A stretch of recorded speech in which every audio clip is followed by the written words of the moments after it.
G'day, Chris and Paul, and we are back with episode 2 in our first proper deep dive into some high-value content here on the Insight Sessions. And today we're going to look at the question of, is your website holding your business back? What are some of the reasons why your business website, your e-com website, your brand website might be disserving your business rather than actually doing your business a service? Paul,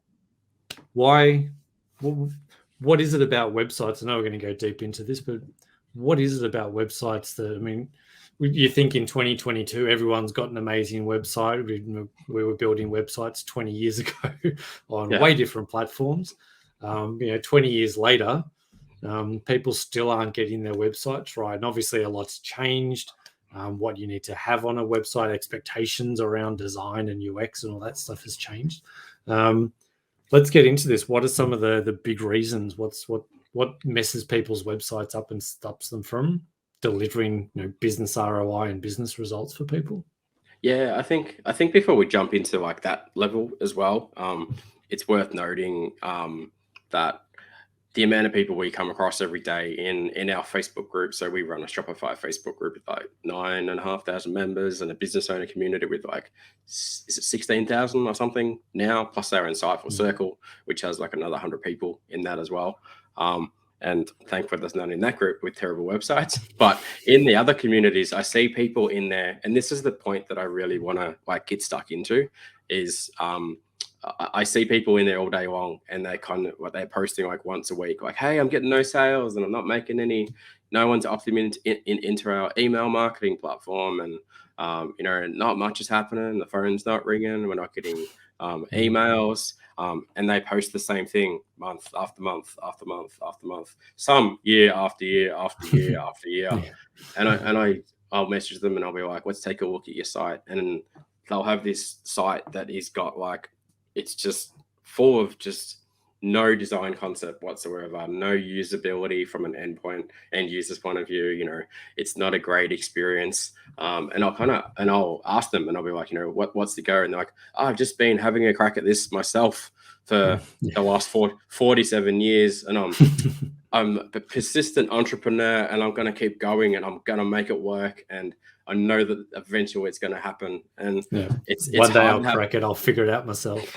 Yeah. And I'm like, I've spent like $4 million on my website the other instance, like I've been doing it for 3 years and, I've spent like $2,000 on my website. And I'm like, mate, you need to understand that like having this terrible website is going to hold your business growth back forever. It's going to be taking time away from your family and your kids and your friends. And if you're trying to build this terrible website, I'm like, get some help and, go and speak to experts who can guide you in that. And then the quicker you can get a website that is actually going to turn into a conversion machine for you, like your whole business changes, your whole personal life changes, what you can do is just so dramatically different. And I struggle to have conversations with people who just don't get that. They will they'll have a side hustle business, for example, and their job, they'll make $12,000 a month and they've got one kid and they live in the suburbs and their mortgage is blah, blah, blah. And they'll go and spend $5,000 a month on food, but they'll go spend $500 a month on their website.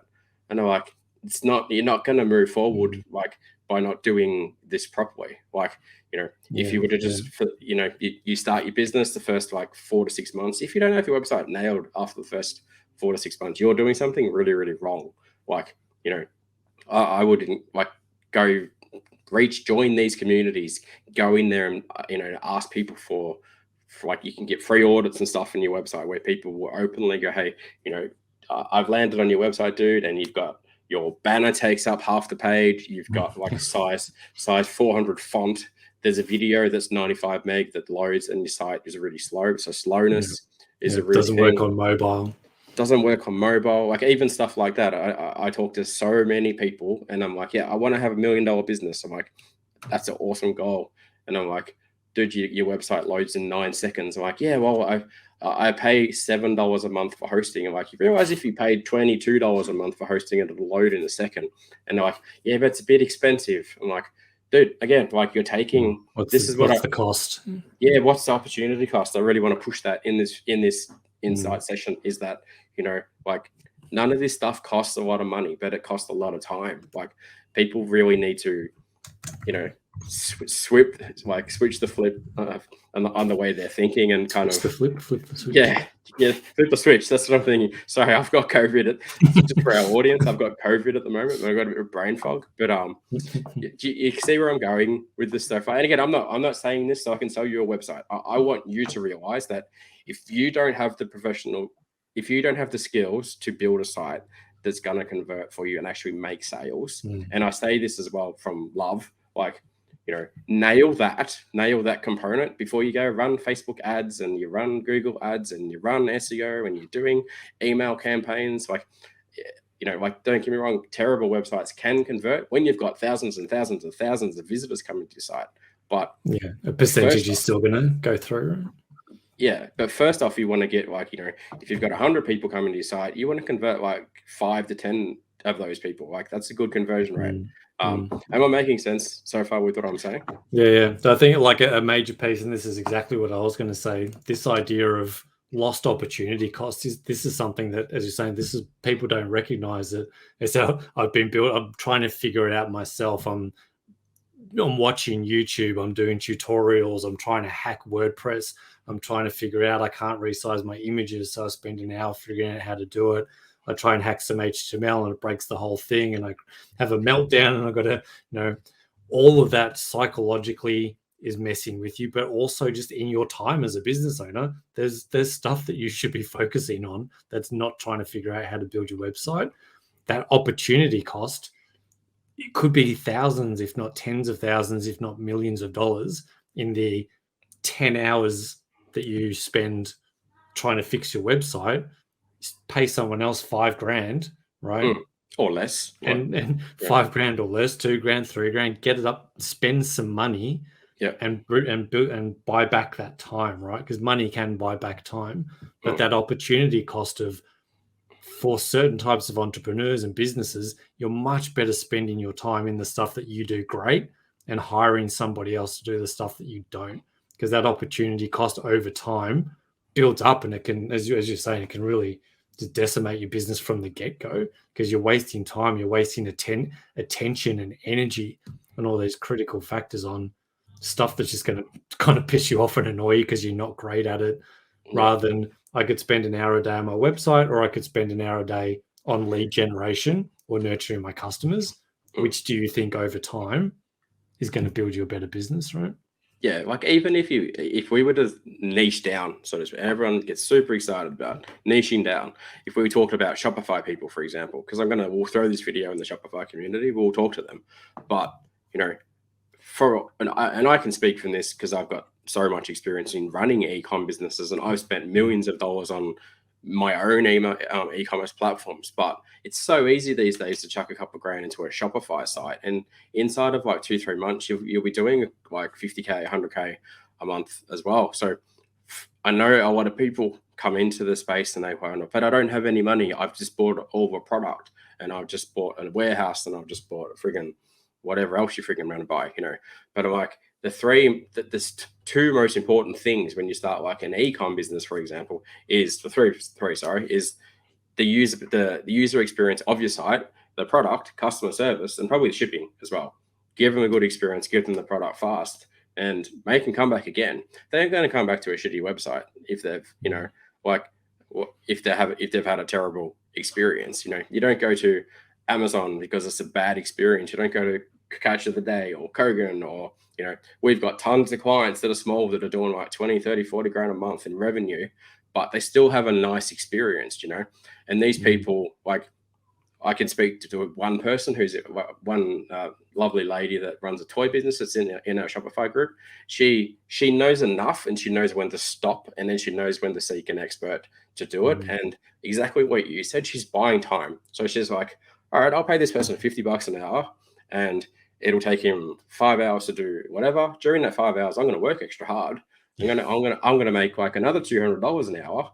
So she's like, she's coming out in front as well. Do you know what I mean? She's valuing like her time. values. She's not a $50 an hour higher, No. right? She's $1,000 an hour higher in her own business. If you look at it from a value perspective, right? As a business leader, your hourly rate, the contribution you can make to the growth of your business is infinite, essentially. But let's say it's $600, $700, $800, $1,000 an hour. You shouldn't be anything less than that. Those tasks you shouldn't be doing. Even if you say, if you're going to bill your time out at $200, $250 an hour, you shouldn't be doing $10, $20, $30, $40 tasks routinely day after day after day after day if you don't have to. And that's that opportunity cost can quickly add up over time. Where you look at the opposite end of, is that I can do 5 hours of this, or I can do 5 hours building my business. Yeah, exactly. Like, it's super important that you're mindful of buying time. Like, I'm sitting here right now, and in my backyard there's a guy like building a sandpit for my kid, my 1-year-old. I'm like, I could go do that. Do you know what I mean? But I'm paying that guy like $50 an hour, and he'll do a better job than I will. I'm in here doing this, and I'm going to make $250 an hour. People need to start thinking like that as well. Like, especially because, like I said, the difference that it can make in your business when you do things properly, quickly as well. So like we work with so many clients, and they'll come to us. I'll give you some examples, right? I met a sensational guy, Steve Wooten is his name. I met Steve like 4 years ago when I was first starting Insiteful. And I was nervous as hell. I met him and half his team, and I'd never done this before. And I walked in there, and I'm like, I met him in a Facebook group. And the first thing I identified, I'm like, he's a cool guy. He's got a good sales process. And what they do, they help you get your products in the Coles and Woolies and things like this. And at the time, he had like no website. He had no strategy. He had no SEO, nothing. He's like, we've never had a website, man. We just like we get phone calls. I'm like, all right, we're going to build you a sick website. Within like 6 months, just by having a website and just by running the smallest SEO campaign and AdWords campaign, he'd have to take on like 6 staff in his business to be able to accommodate with how much new growth that come in. Like, me and Steve are still mates now on Facebook. Like, the dude now owns a racehorse that just won $1 million. You know what I mean? So like, he got it. He's like, I don't know, I can't do this. Like, you guys fix that for me. We'll just keep growing. Now I've grown so much, I can buy a racehorse. You know what I mean? Like, people need to think like that as well. Like, they could have so many people that I speak to that are like, what are you doing revenue wise? I'm like, 100 grand a month. I'm like, with that terrible site, like, man, you got to fix that shit. And they'll fix it. And then within like 2 months, like, there's like, oh, we're going to 250K. Or right now we're doing 10 grand a month, and tiny little tweaks, done professionally, done properly. Like, we'll flip it up to like a 50K business. And you're like, oh shit. So it cost me like a couple of grand to add an extra, 25, 35 grand a month to my business. And now from that extra revenue and that new opportunity that has cost a little bit, they're like, mate, I'm going to put a manager in that business and a VA and stuff, and I'm going to go down to the beach whilst these guys take care of my business for me. So I'm really just trying to illustrate the fact that, especially now, like during the COVID economy, where, like, everything is going to start happening like on the internet, like it already did in 2022, like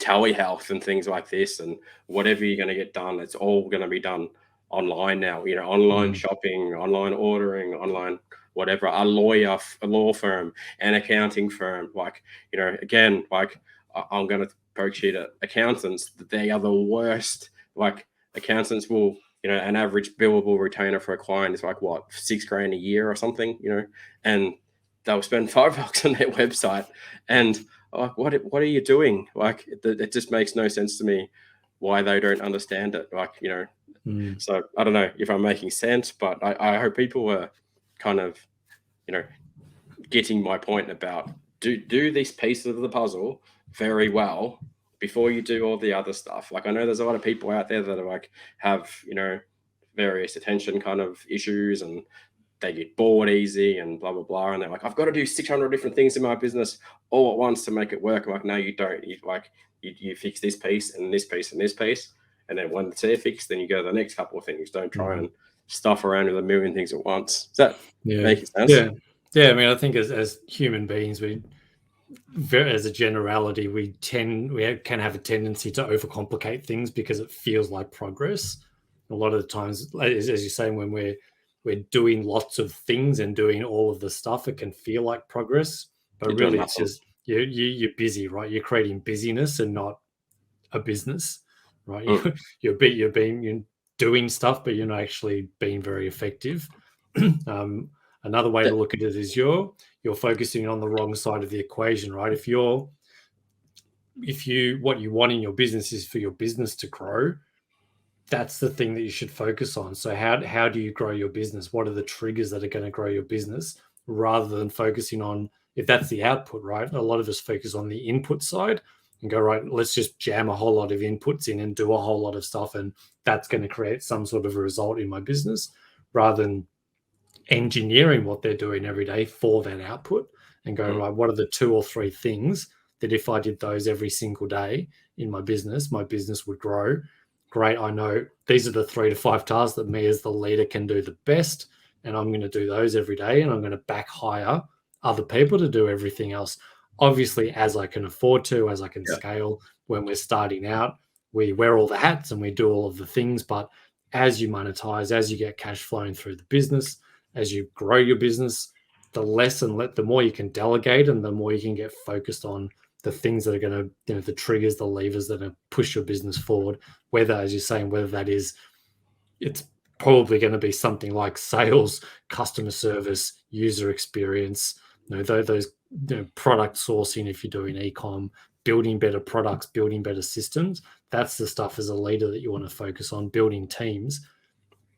Building your website and trying to hack together some HTML code that you've found on SourceForge or whatever, that's Mm. not the best. That's not the best use of your time when you can go off and spend a few grand and hire someone to solve that problem for you faster, whilst you go off and do other stuff. So Yeah. yeah, And I think I'll add to that as well. Like, definitely do not go and start off with like a GoDaddy website or like a Wix website or any junk like that. Like, if you want to understand how technology stacks kind of work, go and get yourself like a WordPress site and throw WooCommerce on it and get a theme on it. Like, you can get a theme for like $100 and figure out how it works. And then once you've gone and done that, and once you figured out your limits, then go and speak to someone and go, hey, look, this is kind of, I get it, but can you help me get to the next level or just fix the problem for me? Like, I'm certainly not saying like, oh, look, in an ideal world, if you've got tons of money, pay experts straight away and just, that's what wealthy people do. That's what rich people do. They buy time, but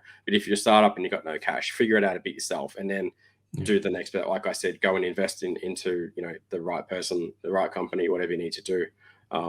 So that's, I hope people have got a bit of value out of this episode. For me, again, what I want to illustrate, and this is my main takeaway for you though, is don't just waste months and months and months or years of your time stuffing around on a website and doing 600 different things. Like, like I said, throwing thousands of dollars a month. This is a really, really important point that I want people to throwing tons of money a month into Facebook ads or Google ads or SEO.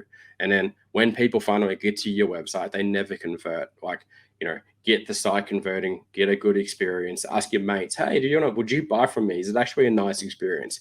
Then once you've got that locked in, then once you've got data going, hey, I know my site converts at like 4 or 5% or 10%, then go all gun blazing into other stuff. And at the same time, keep in mind that a website is like a garden, right? It's not, so you plant it and you water it and you prune it and you give it fertilizer and stuff. It's not like a building that you build it once and then everybody never do anything else to it again as well. So that's also an important thing to do. I might wrap that up there for now. I think we got a lot out of this episode. yeah. Okay, thanks everyone. We'll catch you on the next one. Cheers.